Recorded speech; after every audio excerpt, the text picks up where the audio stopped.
সেই মহেন্দ্রক্ষণ আমরা পৌঁছে গিয়েছি। এই পর্যায়ে আপনাদের সামনে গুরুত্বপূর্ণ নির্ধারিত সূরার উপরে দরস পেশ করবেন দরসুল কোরআন মাহফিল 2025 এর প্রধান দরস পেশকারী চট্টগ্রাম নেসারিয়া কামিল মাদ্রাসার সাবেক অধ্যক্ষ, এই দেশের লক্ষ লক্ষ সুন্নি জনতার প্রাণের স্পন্দন, আমাদের রাহবার হযরতুল হাজ আল্লামা অধ্যক্ষ জয়নুল আবেদীন জুবাইর সাহেব কিবলা মুত্তাসিলুল আলী আপনাদের সামনে সূরাতুল আম্বিয়ার উপরে গুরুত্বপূর্ণ দরস পেশ করছেন। নারায়ে তাকবীর, আল্লাহু আকবার, নারায়ে রিসালাত, ইয়া রাসূলুল্লাহ, কুরআন সুন্নাহর আলো, করে করে চালো, সমৃদ্ধ এ চালো, কুরআন সুন্নাহর আলো, করে করে চালো, সমৃদ্ধ এ চালো, নারায়ে তাকবীর, আল্লাহু আকবার, নারায়ে রিসালাত, আহলে সুন্নাত ওয়াল জামাত, কুরআন সুন্নাহর আলো।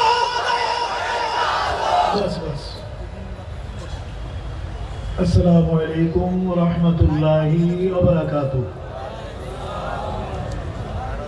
আলহামদুলিল্লাহি নাহমাদুহু ওয়া নাস্তাঈনুহু ওয়া নাস্তাগফিরুহু ওয়া নু'মিনু বিহি ওয়া নাতাওয়াক্কালু আলাইহি ওয়া নাউযু বিল্লাহি মিন শুরুরি আনফুসিনা ওয়া মিন সাইয়্যাতি আ'মালিনা।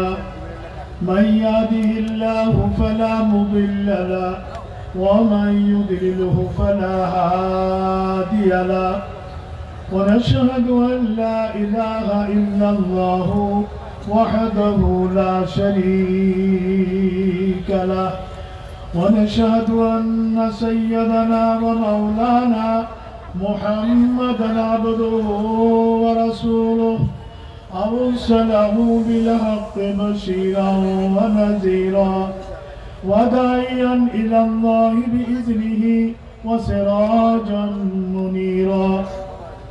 قال الله تبارك وتعالى في القرآن المجيد والفرقان الحميد: إن الله وملائكته يصلون على النبي يا أيها الذين آمنوا صلوا عليه وسلموا تسليما. صلى الله على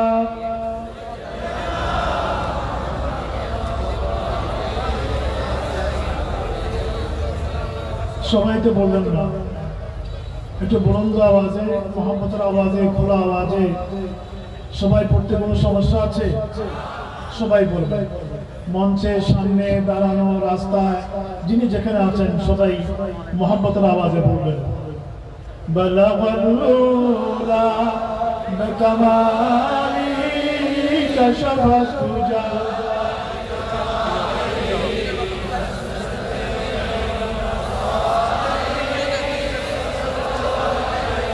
আরো জোরে বালাগাল্লুলা বিকামালি কাশাফাত তুজা হাসনাত জামিউ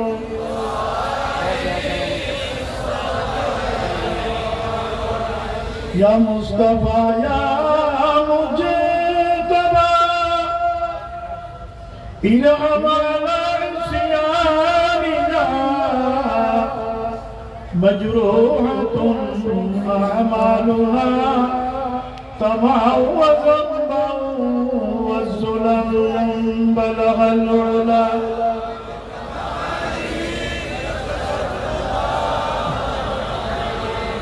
حسنت جميع خصاله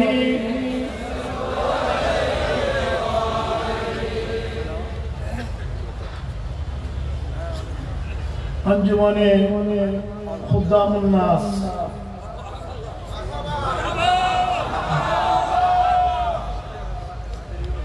আমাদের মহতরম চেয়ারম্যান সাহেব যখন ঘোষণাই করে ফেললেন তখন আর আগের নাম নেওয়া আমার জন্য জায়েজ নেই।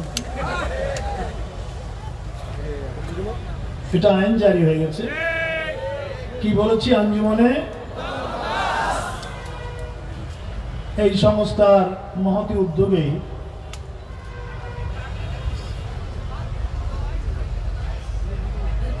এই ঐতিহাসিক জমিয়তুল ফালাহ মসজিদ ময়দানে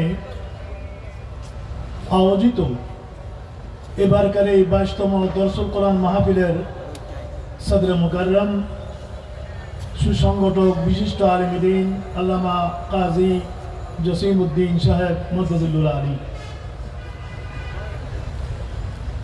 আজকের প্রধান অতিথি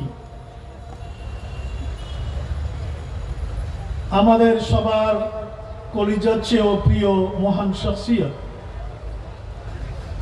আওলাদে রসুল, এদেশের গণমানুষের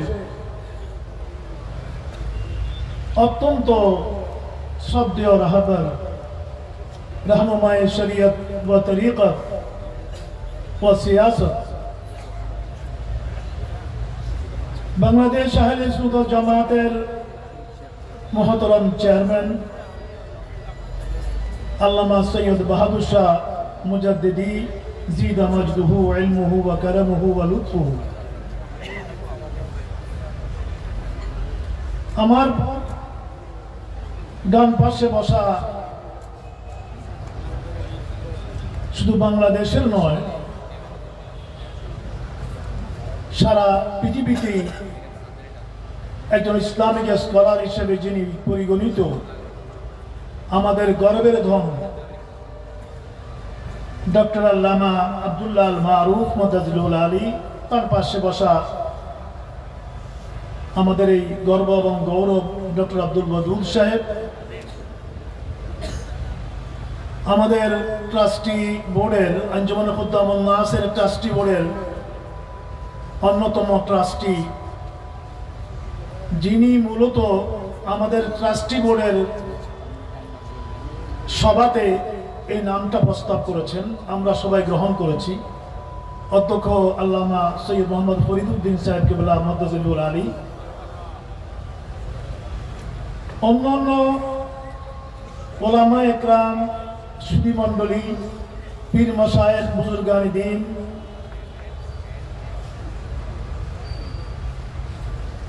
আজকের এই বিশাল দরসুল কোরআন মাহফিলে সমাগত সর্বস্তরের কোরআন প্রেমিক, সুন্নাহ প্রেমিক ভাইয়েরা, লাইভের মাধ্যমে শুনছেন, ঘরে বসে, ঘরে বাইরে, দেশে প্রবাসে, যিনি যেখান থেকে শুনছেন, সবাইকে আমি মুবারকবাদ জানাচ্ছি, সালাম পেশ করছি। আসসালামু আলাইকুম ওয়া রাহমাতুল্লাহি ওয়া বারাকাতুহু। একটু সবাই জবাব দিন, আসসালামু আলাইকুম ওয়া রাহমাতুল্লাহ।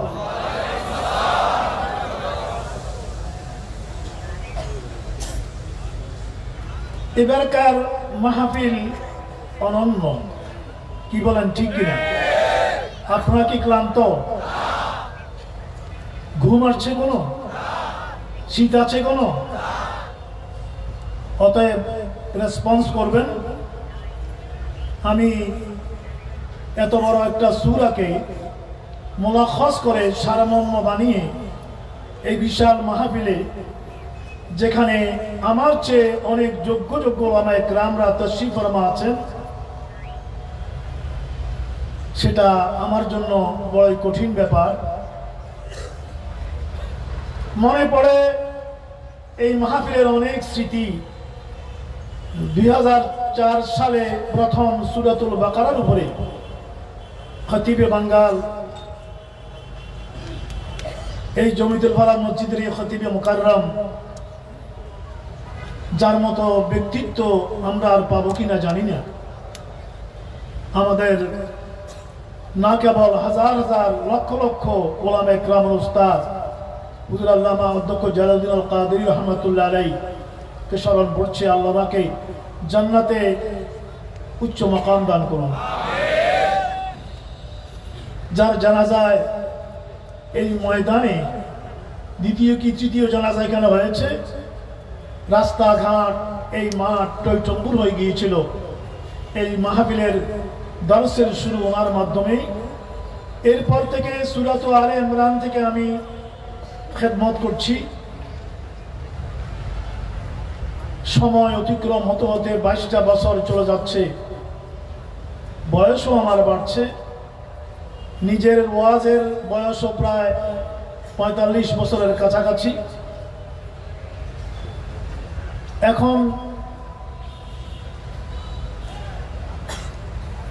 অনেক এনার্জি কমে গেছে। চেষ্টা করছি নিজকে ধরে রাখার জন্য মাঠে ময়দানে সর্বত্র। আপনারা যদি ফয়জ বরকত দেন, আমার ডানে বামে আল্লাহর ওলিরা ওলামা একরামরা বসা আছে, তাহলে আমি চেষ্টা করব খুব সংক্ষেপ করে মূল কথা আপনাদের সামনে পেশ করার জন্য। আল্লাহ পাক আমাদের সবাইকে, আমাকে বলা আর আমাদের সবাইকে শোনার তৌফিক দান করুন। একটু জোরে বলুন না আমি। আপনারা কি কোনো ক্লান্ত হবেন? আমার পরেই সভাপতি সাহেবের বক্তব্য হবে সংক্ষেপে। এরপরে আমাদের হুজুর মিলাদ ও কিয়াম হবে, হুজুর আখিরি মুনাজাত করবেন। আমি আপনাদের খেদমতে আরজ করব যে আখিরি মুনাজাত, শেষ মুনাজাত, এটা শেষ না হওয়া পর্যন্ত একজন মানুষও নড়বেন না। ঠিক আছে? হাত তুলে দেখান, হাত তুলে দেখান। এটা তো তকবীর দিতে হবে না, না উঠলেই হলো। আমি উঠতে নিষেধ করেছি। একজন আওলাদে রাসূলের মুনাজাত আল্লাহ দরবারে কবুল কিনা প্রত্যেকেই নিয়ত নিয়ে বসবেন। আল্লাহর প্রিয় নবীর আওলাদ হাত তুলবে, আমরা আমিন আমিন বলবো। আল্লাহ পাক আমাদের প্রত্যেকের মনস্কামনাকে পূর্ণ করে নেবে একবারে শেষ পর্যন্ত। আমি চাই না একটা মানুষ নড়েন, এটা কোরআনের সাথে বেয়াদবি হয়ে যাবে। কেউ দাঁড়ালে চারিদিক থেকে 4 জনে বসাই দিবেন যে বসো, আর যারা দাঁড়ানো আছেন কেউ সরবেন না। আমরা আল্লাহর প্রিয় নবীর কদমে, নুরানি কদমে সালাতু সালামের হাদিয়া পেশ করে আল্লাহর দরবারে আমরা চোখের পানি ছেড়ে মুনাজাত করে আমরা আপন আপন বাড়িতে ফিরে যাব।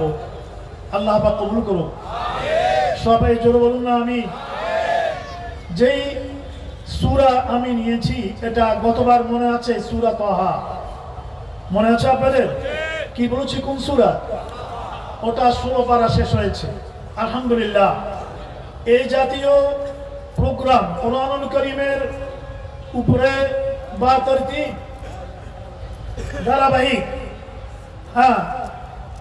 ভাবে কোরআনুল কারীমের তাফসীর হয়, দরস হয়, এই জাতীয় উদাহরণ বাংলাদেশে। আমরা কোরআনের ভেতরেই থাকি এবং এই দরসুল কোরআন মাহফিলের উদ্দেশ্য হচ্ছে কোরআন সুন্নাহ ভিত্তিক সমাজ ও রাষ্ট্র ব্যবস্থা কায়েম করা। কি বলেন ঠিক কিনা? আমাদের স্লোগান আল কোরআনের আলো ঘরে ঘরে জালো, এটা নয়। আমাদের স্লোগান হচ্ছে কোরআন সুন্নাহর আলো ঘরে ঘরে, কোরআন সুন্নাহর আলো সব হৃদয়ে। এটা দিতে পারবেন? হাত তোলেন, 2 হাত তোলেন। কোরআন সুন্নাহর আলো, কোরআন সুন্নাহর আলো।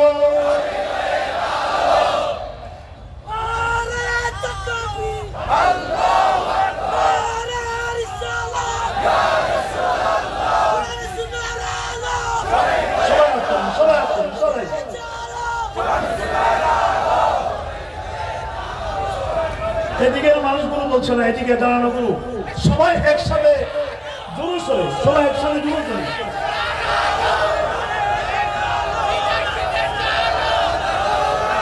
আমার ভাইরা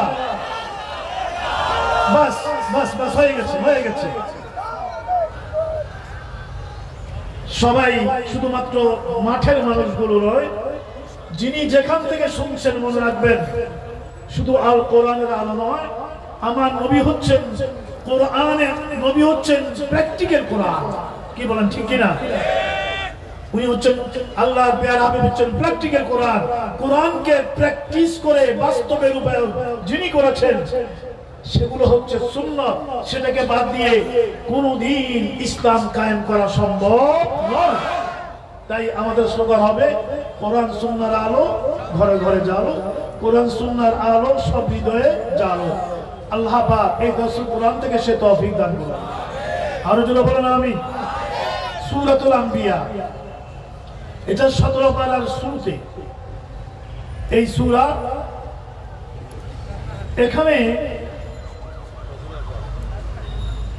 18 জন নবী রসুলের আসমা শরীফ নাম এসেছে। সুবহানাল্লাহ বলেন। কোরআনে কয়জন নবীর নাম এসেছে? 25 জন। পুরো কোরআনুল কারীমে 25 জন নবী রাসূলের নাম এসেছে। শুধু এই সূরাতুল আম্বিয়ার ভিতরে 18 জন নবীর নাম এসেছে। বড় বরকতময় সূরা না? খুব বরকতময় সূরা। হযরত আব্দুল্লাহ ইবনে মাসউদ রাদিয়াল্লাহু আনহু বলেন, আমরা মক্কি জিন্দেগিতে যে কয়টা সূরা মুখস্থ করেছি তার মধ্যে একটা সূরাতুল আম্বিয়া। সুবহানাল্লাহ বলবেন। চুপ থাকবেন না, আমার চেয়ে কথা পড়া বেশি বলতে হবে। কি শীতে কি ঠান্ডা হয়ে গেছেন? এটাতে 112টা আয়াত। এই সূরার বিষয়বস্তু হচ্ছে তাওহীদ, রিসালাত এবং কিয়ামত। আকায়েদ, তাওহীদ, রিসালাত, কিয়ামত এবং এই তিনটা আলোচনার পরে একেবারে শেষে আল্লাহ পাক রব্বুল আলামিন 18 জন নবীর সম্পর্কে এখানে ইঙ্গিত দিয়ে আলোচনা করেছেন। আল্লাহ পাক এই সমস্ত নবীগণের ফয়জ ও বরকত কোরআন সুন্নাহর সমাজ কায়েমের জন্য আমাদেরকে নসিব করুন। আমিন। আরো জোরে বলুন না আমিন। আমার বন্ধুরা, সাহাবায়ে কেরামের একটা রীতি ছিল,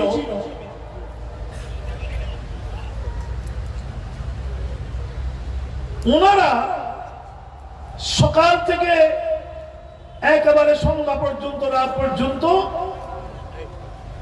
কোন সাহাবীর সাথে কোন সাহাবীর দেখা হলেই জিজ্ঞেস করত, আজকে কি কোন আয়াত নাযিল হয়েছে? জোরে বলুন না সুবহানাল্লাহ। ওনারা থাকতো আজকে নবীর উপরে কোন কোরআন এসেছে কি, এই খবর তারা নিত। আমরা তো সারাদিন থাকি ফেসবুক নিয়ে, ঠিক না? আমরা সারাটা দিন ফেসবুকে পড়ে থাকি। আপনারা শুনলে আশ্চর্য হবেন, বাংলাদেশের একজন ভাইরাল বক্তা, সুপরিচিত ভাইরাল বক্তা, নামটা আমি কারণেই না, উনি বলেছেন ফেসবুক যে দেখতে হবে এটার দলিল কোরআনে আছে। ফেসবুক দেখার দলিল কোরআনে আছে। আমি আর আশ্চর্য হলাম, উনি দলিল দিয়েছেন সূরা আম্বিয়ার আয়াত থেকে। সূরা আম্বিয়ার আয়াত থেকে দলিল উনি দিয়েছেন। যাই হোক, সেটা আমি পরে অতটুকু আমি আলোচনা করতে পারবো না। উনি হযরত আইয়ুব আলাইহিস সালামের উপরে উনি দীর্ঘদিন রোগাক্রান্ত থাকার পরে আল্লাহর দরবারে যে ফরিয়াদ করেছিলেন যে ইজনাদা রাব্বাহু আন্নী মাসসানিয়াদ দুর ওয়া আনতা আরহামুর রাহিমিন, এই 83 থেকে 85 এই আয়াত দিয়ে উনি দলিল দিলেন যে ফেসবুক দেখা এটা আল্লাহর নির্দেশ। কুরআনুল কারীমের মিথ্যা তাফসীর কাকে বলে? এজন্যই দর্শন কোরআন, এজন্যই দর্শন কোরআন। আমার ভাইরা বন্ধুরা, এই আয়াতে কারীমের সাথে ফেসবুক দেখা না দেখার দ্রুততম কোনো সম্পর্ক নেই। যাই হোক, সাহাবায়ে কেরামরা ওরা নিজের কাজ করত, ব্যবসা বাণিজ্য, যজ্ঞ, জিহাদ, এটা সেটা, ঘর সংসার সব করত, কিন্তু ওদের মাথায় সারাদিন থাকতো আজকে নবীর উপরে কোন কোরআন এসেছিল। আল্লাহু আকবার বলেন, হাত তুলে বলেন আল্লাহু আকবার।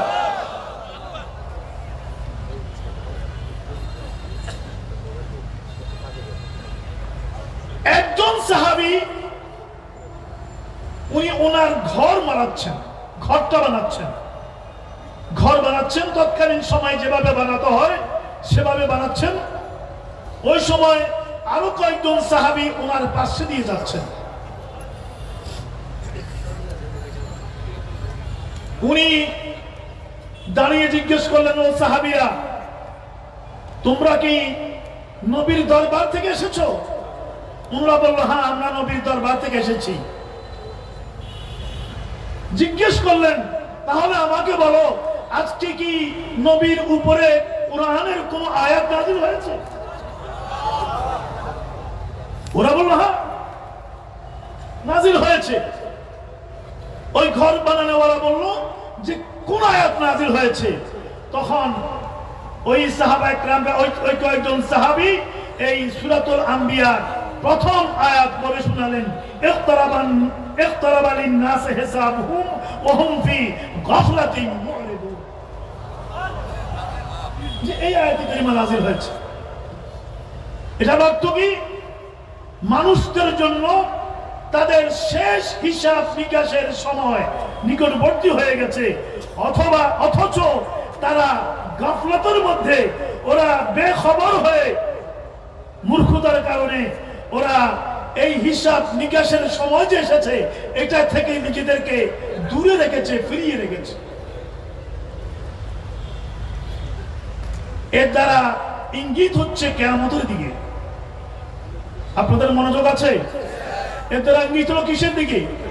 কিয়ামত অতি নিকটবর্তী, এই কথা এখানে বলা হয়েছে।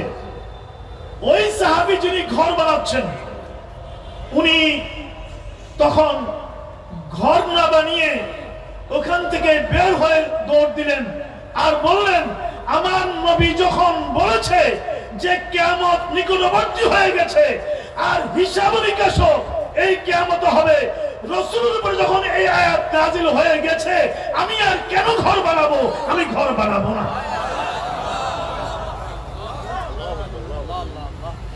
আমি ঘর, আমরা তো ডাক্তার যদি বলে আপনি আর 2 দিন আছেন, তারপরেও তো আমরা টাকা পয়সা লেনদেন এটা সেটা কোনো কিছু আমাদের বাকি নেই। অনেকে মারা গেলে দেখা যায় তার ফসলের ভিতরে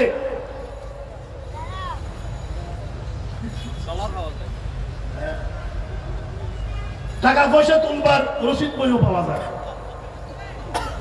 আর এই সাহাবী যখন শুনলো উনি বললেন, না, আমি আর ঘর বানাবো না। ঘর না বানিয়ে উনি মসজিদে নবী শরীফের দিকে চলে গেলেন। জনসলে বলুন আল্লাহু আকবার। হায় হায় হায়, আমার বন্ধুরা, ভাইয়েরা, এখানে আমি কিছু কথা বলবো। সেটা হচ্ছে কিয়ামত যে সন্নিকট হয়ে গেছে, রাসূল বললেন কিয়ামত কবে হবে? আল্লাহ রাসূল চলে গেলেন, ১৫০০ বছর হয়ে গেল, এখনো তো কিয়ামত হয়। এখন আল্লাহ রাসূলের কাছে কিয়ামতের সংবাদ কিভাবে আছে? কবে কিয়ামত হবে এটা রাসূল জানতেন কি জানতেন না? একটু সবাই কথা বলেন তো। যদি আপনাদেরকে অন্যরা, এটার বিরোধিতাকারীরা যদি প্রশ্ন করে দলিল কি, আপনারা দলিল দিতে পারবেন না। কিয়ামত মানেই না এরকম অসংখ্য লোক আছে না? ওদেরকে আমরা কি বলি? কথা বলেন না, কি বলি? ওদেরকে আমরা নাস্তিক বলি, বুদ্ধিজীবী। এরা তথাকথিত বুদ্ধিজীবী। আমি আজকের এই মাহফিলে ওদেরকে বুদ্ধিজীবী বলবো না, এরা হচ্ছে বুদ্ধি প্রতিবন্ধী। কথা বলেন ঠিক কিনা?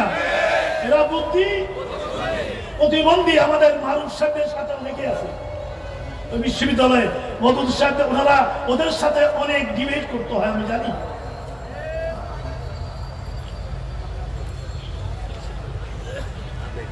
এরা কি বলে? এরা বলে যে 5টা জিনিস আল্লাহ ছাড়া কেউ জানে না। কোরআনুল কারীমে সূরা লুকমানের শেষ আয়াতে আছে, এই 5টার মধ্যে একটা হলো ইন্নাল্লাহা ইনদাহু ইলমুস সাআহ। কিয়ামতের ইলম একমাত্র আল্লাহর কাছে, এটা আর কারো কাছে নাই। আরো 4টা আছে, আমি ওই প্রসঙ্গে যাব না, যেটা আমার প্রসঙ্গ সেখানে থাকবে। এরা বলে যে কোরআন শরীফ নাসিখত, এই সেখানে বলে দেওয়া হয়েছে আল্লাহ ছাড়া কিয়ামতের ইলম কারো কাছে নাই। কিন্তু আমরা আহলে সুন্নাত ওয়াল জামাত আমাদের আকীদা এবং বিশ্বাস হলো কিয়ামতের ইলম নবীর কাছে আছে। হাত তুললেন, ঠিক আছে কিনা? আছে। আসছি আমি প্রদুর সাহেব সেদিকে। আল্লাহর নবীর ইলম তিন প্রকারের। প্রিয় নবীর ইলম কয় প্রকারের? এটা আমার পকেট থেকে বের করা কথা নয়, এটা শাইখ দেহলভী, শাইখ আব্দুল হক মুহাদ্দিস দেহলভী আলাইহির রাহমা, উনি ওনার মাদারিজুন নবুওয়াত কিতাবের ভিতরে আছে। নবীর ইলম তিন প্রকারের। প্রথম প্রকারের ইলম হলো যেগুলো প্রকাশ করা রাসূলের উপরে রিসালাতের দায়িত্ব ছিল, নবুয়তের দায়িত্ব ছিল। যেমন নামাজ, রোজা, হজ, যাকাত, আরকান, আহকাম যেগুলো আছে শরীয়তে ইসলামিয়া, এগুলো সম্পৃক্ত যে ইলম সেগুলোকে রাসূল গোপন করতে পারবে না। এগুলো নবুয়ত এবং রিসালাতের দপ্তর থেকে এগুলো জনগণকে, মানবতাকে জানিয়ে দিতে হবে। আলহামদুলিল্লাহ বলেন। আপনারা জবাব দিবেন। আমার কথা বলতে কিন্তু অনেক কষ্ট, মাথা চক্কর দেয় এখন এই বয়সে এসে। আপনারা দোয়া করবেন। এটা হলো একটা। আর দ্বিতীয় প্রকারের ইলম হলো সেগুলো আল্লাহ পাক নবীকে দিয়েছেন, দিয়ে বলেছেন ও আমার প্রিয় হাবিব এগুলো আপনার ইখতিয়ার, এগুলো আপনার ইখতিয়ারে। আপনি যদি চান এগুলো প্রকাশ করে দেন, আর আপনি যদি চান প্রকাশ করেন। ঠিক আছে, আপনি প্রকাশ করবেন না। সেগুলোর মধ্যে আল্লাহর প্যারা হাবিব কিছু প্রকাশ করেছেন, কিছু প্রকাশ ওগুলো রাসূলের ইখতিয়ার, প্রকাশ করলে কোনো সমস্যা নাই। এজন্য একজন সাহাবী ছিল, উনি বলতেন, উনাকে আল্লাহর প্যারা হাবিব ইলমে মুনাফিক চিনার ইলম দিয়েছেন। কি চিনা? উনাকে আল্লাহর প্যারা হাবিব মুনাফিক কিভাবে চিনতে হবে সে ইলম দান করেছেন। আমার ভাইরা, উনি মুনাফিক দেখলেই উনি চিনে ফেলতেন। ওনার নাম হযরতে হুযায়ফা বিন ইয়ামান। হুযায়ফা বিন ইয়ামান উসদুল কাবার ভিতরে কথা আছে, উসদুল কাবা এর ভিতরে আছে হুযায়ফা বিন ইয়ামান। স্পেশালি রাসূল তাকে এমন ইলম দিয়েছে যে কোনো মুনাফিক দেখলেই উনি বুঝতে পারতেন মুনাফিক চিনা তো কষ্ট, মুনাফিক চিনা বেশি কষ্ট। হ্যাঁ, কাফের চিনা সহজ, যাক সেদিকে যাব না। আর কিছু ইলম আছে যেগুলো আল্লাহ পাক নবীকে দিয়ে বলেছেন ও আমার প্রিয় বন্ধু, ও আমার প্রিয় হাবিব, এই ইলমগুলো আমি আপনাকে দিয়েছি কিন্তু প্রকাশ করার ইখতিয়ার দিইনি। তিন নম্বর, এটা 3 নম্বরে মনে আছে তো? প্রথম নম্বর প্রকাশ করতেই হবে, এটা আপনার জিম্মাদারি। দ্বিতীয় নম্বর হলো আপনার ইখতিয়ার। তৃতীয় নম্বর হলো সেগুলো প্রকাশ করার ইখতিয়ার নাই। এগুলোর মধ্যে একটা হচ্ছে ইলমুস সাআ, কিয়ামতের ইলম। জোরে বলুন না সুবহানাল্লাহ। কিন্তু আল্লাহর প্যারা হাবিব সে বিষয়ে কিয়ামত কবে হবে বছরটা না বললো, সময় বলে দিয়েছে। বিভিন্ন রওয়ায়াতে আছে যে রাসূল বলেছেন কিয়ামত ইয়াউমুল জুমাতে হবে। আছে না হাদিস? কিয়ামত ইয়াউমুল জুমাতে হবে। আবার বলেছেন 10 তারিখে হবে, আবার বলেছেন মুহররম মাসে হবে। জোরে বলুন না সুবহানাল্লাহ। জি হ্যাঁ, সন্ধ্যার সময় হবে, মুহররম মাসে হবে। তো এখন আল্লাহর প্যারা হাবিব মাস বলে দিলেন, তারিখ বলে দিলেন, সময় বলে দিলেন, বাকি আছে কি বছর। এটা কি 2024 সালে হবে, নাকি 25 সালে হবে, নাকি 26 হবে, নাকি আরো 3000-এ চলে যাবে? রাসূল এই সময়টা, এই বছরের বিষয়টা বলেন নাই। আর এভরিথিং বলে দিয়েছে। কেন বলেন নাই? কারণ আছে না? যিনি তারিখ জানেন, যিনি দিবস সম্পর্কে জানেন, যিনি মাস সম্পর্কে জানেন, তিনি কি সন জানবেন না? একটু হাত তুলে বলেন, জানবেন কিনা? এটা কিন্তু রাসূল বলেন নাই। কারণ কুরআনুল কারীমের আরেকটা আয়াত আছে, এই সূরার ভিতরেও আছে, আবার অন্য সূরার মধ্যে আছে, সূরা আরাফের মধ্যে আছে, যে কিয়ামত এটা এমন একটা ঘটনা, লা তা'তিকুম ইল্লা বাগতাতান, লা তা'তিকুম ইল্লা বাগতাতান। কিয়ামত এটা আচানক আয়েগি, এটা আকস্মিকভাবে আসবে, হঠাৎ আসবে। রাসূল যদি ওই বছরটা বলে দেন, তাহলে কোরআনের এই আয়াতে কারিমার যে মেসদা, ওটা ঠিক থাকে। জোরে বলুন না সুবহানাল্লাহ। ওটা ঠিক থাকে না। একটা বাচ্চাও বুঝবে রাসূল বলে দিয়েছে এত সালে কিয়ামত হবে, অতএব সবাই বলে দিবে আগামী বছর কিয়ামত হবে। রাসূল তো কোরআনের মুসাদ্দিক, রাসূল কোরআনের মুসাদ্দিক, তাই অন্য সবগুলো বলে দিয়ে আবার এটা গোপন রেখেছেন। কারণ কিয়ামত আকস্মিক আসবে, আল্লাহর এই ঘোষণা আকস্মিক আসবে, এটা যেন আপন জায়গায় ঠিক থাকে। হাত তুলে বলুন আল্লাহু আকবার। বুঝে আসতেছে কথা আপনাদের? আমার ভাইয়েরা, বন্ধুরা, এই জন্য আমরা হাদিসে জিবরিল নামে একটা আমরা জানি, হুজুর আমাকে একটু ইঙ্গিত দিলেন। হাদিসে জিবরিল, হযরত জিবরিল ইসলাম রাসূলের দরবারে আসলো, এসে দুজানু হয়ে বসলো, ছাত্রের মতো নিজের হাঁটুর উপরে দুখানা হাত রাখলো। হাতকে এভাবে রাখে নেই, হাতকে এভাবে রাখে নেই। অনেকে মিলাদ পরে তো নাই আছে, আবার অনেকে মিলাদ ক্যাম্প করার সময় হাতকে এভাবে রাখে, বলে যে এভাবে রাখলে এটা শিরিক হয়ে যাবে, এটা নামাজের শিরিক হয়ে যাবে।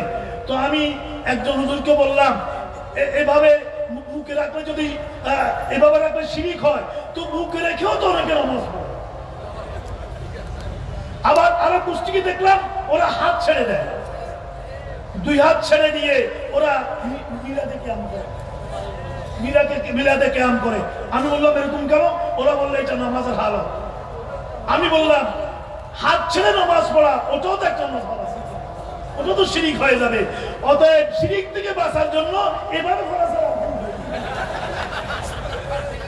পিছনের দিকে হাত দিয়ে করা ছাড়া আর কোনো উপায় কি থেকে বাঁচার জন্য? শিরিক থেকে বাঁচার জন্য।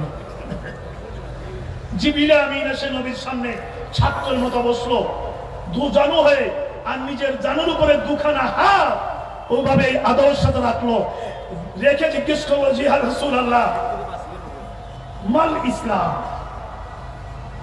আখবিরনি আনিল ইসলাম, আখবিরনি আনিল ইসলাম। রাসূল জবাব দিলেন, আখবিরনি আনিল ঈমান। রাসূল জবাব দিলেন, আখবিরনি আনিল ইহসান। রাসূল জবাব দিলেন। সবকিছু ঠিক মতো বললেন। এরপরে বললেন, আখবিরনি আনিস সাআহ। জোরে বলুন না সুবহানাল্লাহ। ও নবী রে, কিয়ামত সম্পর্কে আমাকে খবর দিন। আল্লাহ রাসূল বললেন, মাল মাসউলু আনহা বিআলামা মিনাস সাইল। যিনি প্রশ্ন করেছে তার থেকে এই বিষয়ে আমি বেশি জানি না।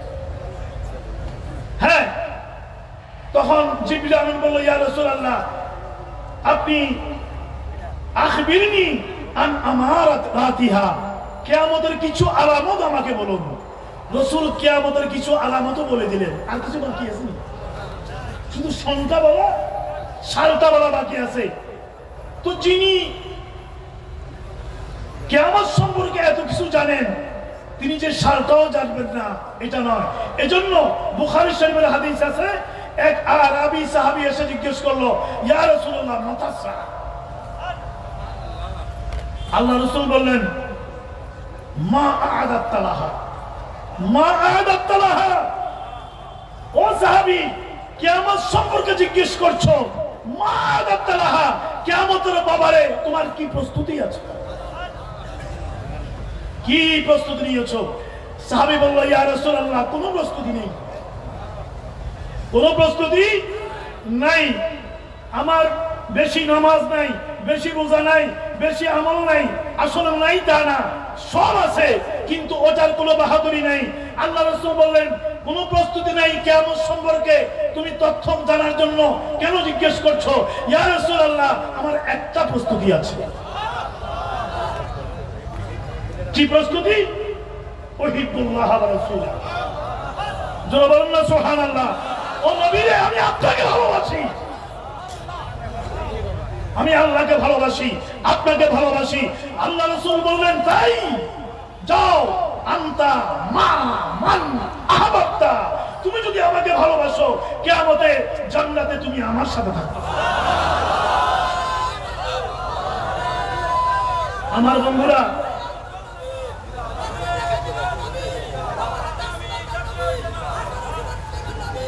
আমার ভাইরা, তাহলে ইলমে গায়েব রাসূলের কাছে আছে কিনা?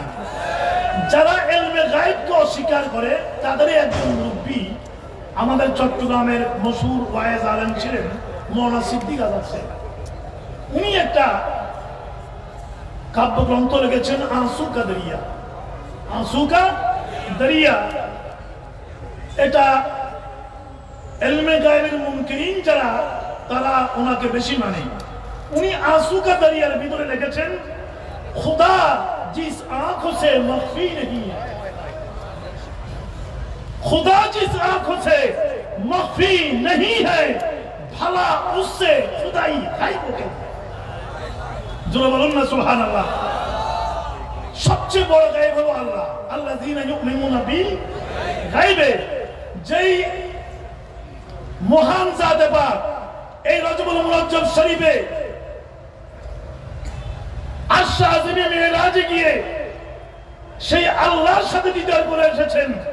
যেই আল্লাহ নবী থেকে গায়েব নয়, তাহলে তার খুদাই, তার সৃষ্টিকার গায়েব। ভালা উসসে খুদাই গায়েব কেউ হয়, তাদের কথা তাদেরকেই ফিরিয়ে দিলাম। আল্লাহ পাক হেদায়েত নসিব করুন। একটু জোরে বলুন না আমিন। আমার ভাইরা বন্ধুরা, এরপরে সূরা আম্বিয়ার ভিতরে আসলো যে কাফির মুশরিকরা ওরা নবীর বিরুদ্ধে এই সমস্ত কথাবার্তাগুলো বলতো, ওরাও বলতো, এখনো অনেকেই বলে। ওরা মোট ৭টা তুহমত আনলো। কয়টা? ৭টা তুহমত আনলো আল্লাহ রাসূলের বিরুদ্ধে। ওরা বলল হালা হাযা ইল্লা বাশারুন মিসলুকুম, ও মুসলমানেরা, ইনি তো আমাদের মতো বশর, ইনি তো আমাদের মতো বশর। ওরা আনলো আফাতাতুনা সিহরা, হ্যাঁ উনি তো এগুলো সেহের, উনি যেগুলো বলছে এগুলো জাদু।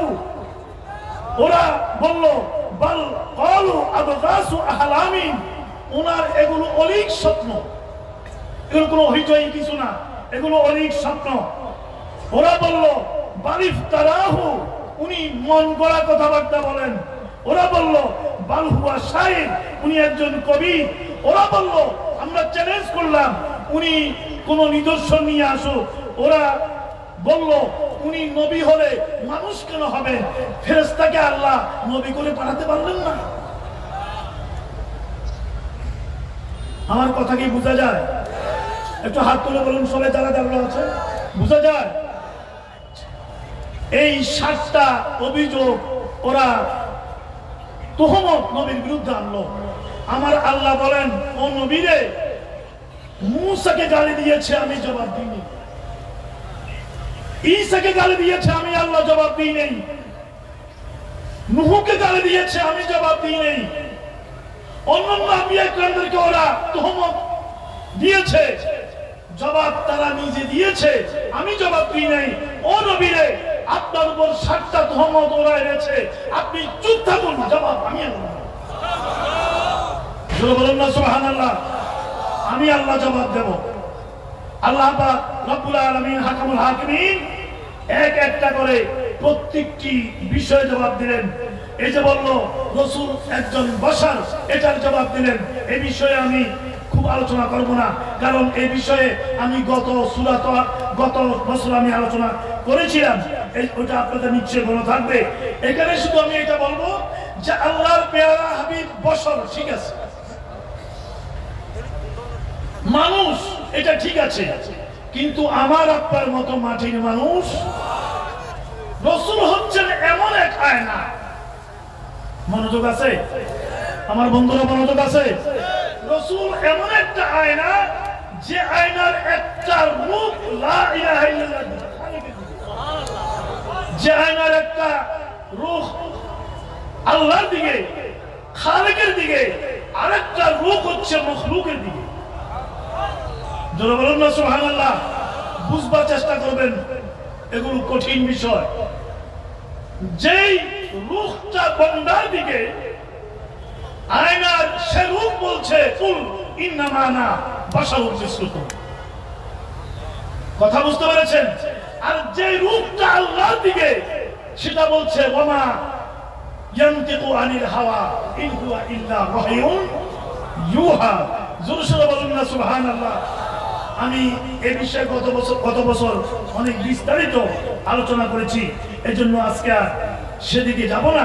আমার ভাইরা তারা বলল রাসূল জাদুকর, তারা বলল উনি কাহেন, তারা বলল উনি এগুলো কবিতা বানান।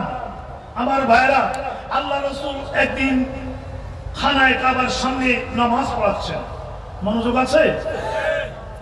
রাসূল সেই নামাজে সূরাতুল হাক্কা তেলাওয়াত করছেন, সূরাতুল হাক্কা তেলাওয়াত করছেন। আল্লাহর নবী বাইতুল্লাহ শরীফের সামনে দাঁড়িয়ে যখন তেলাওয়াত করতেন, তখন রাসূলের তেলাওয়াতের সময় জুবান শরীফ থেকে, নূরানি জবান থেকে যেই নূরানি আভা বিচ্ছুরিত হতো, ওটার কারণে খানায় কাবার কালো দেওয়াল আলোকিত হয়ে যেত। জোরে বলুন না আল্লাহু আকবার। আল্লাহর প্যারা হাবিব সূরাতুল হাক্কা তেলাওয়াত করছেন, আর সূরাতুল হাক্কার মধ্যে আল্লাহর প্যারা হাবিব তেলাওয়াত করলেন। এদিকে কাফির মুশরিকরা ওরা শুনছে নবী এটা কি তেলাওয়াত করছে। রাসূল তেলাওয়াত করলেন যে ইন্নাহু লাকাউলু রাসূলিন কারীম।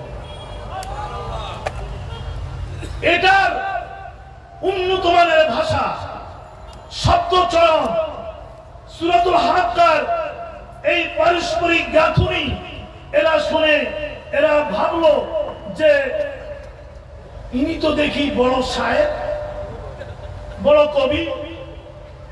এটা চিন্তা করতে না করতে আল্লাহ রাসূল পরবর্তী আয়াত নামাজের ভিতর তেলাওয়াত করলেন। রাসূল তেলাওয়াত করলেন